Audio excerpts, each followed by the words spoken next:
Quick video to show you how to change out your blade on your edger.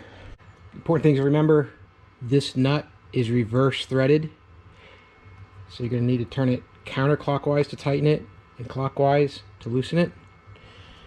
And then also your edger may have come with a tool like this. It's just a piece of steel.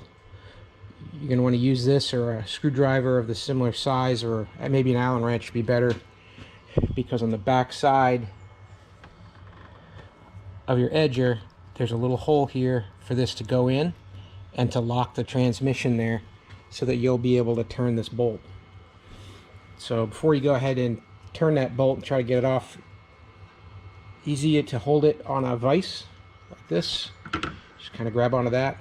You're going to want to make sure that you got your power to stop. So to get this off, I'm going to use an impact wrench. In my case here, it's a 3/4 inch. And I'm going to put it on normally the tightening direction. And that bolt's going to come out. And this washer here, sometimes a little sticky to get this out because they've got some teeth on them.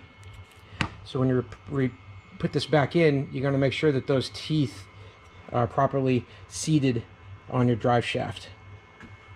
So the pressure between this washer here and the transmission by that screw is going to hold that blade in place, so that you get a lot of good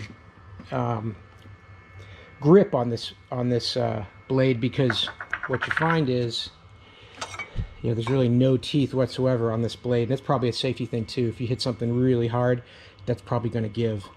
So here's a replacement blade. They're pretty generic. You don't got to get anything fancy. I'll put a link to this in the description of the video.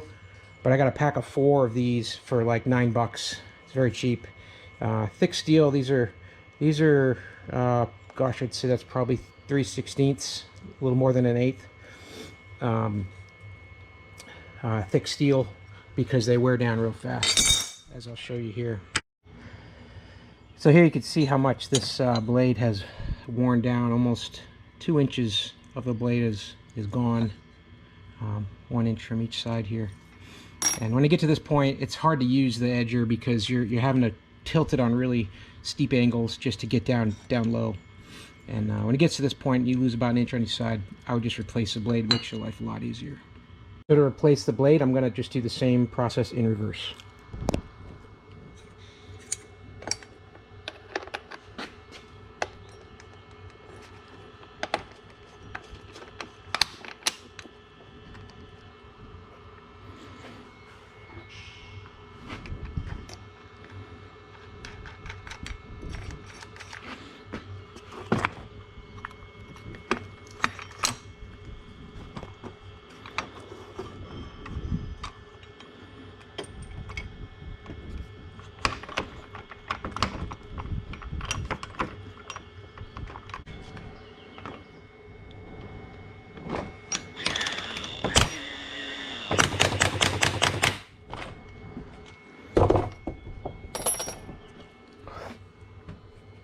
So there you go. That's how you replace a blade on your edger. Hey, I hope this video helped. If it did, give it a thumbs up, and that'll help other people find it as well. And have a great day.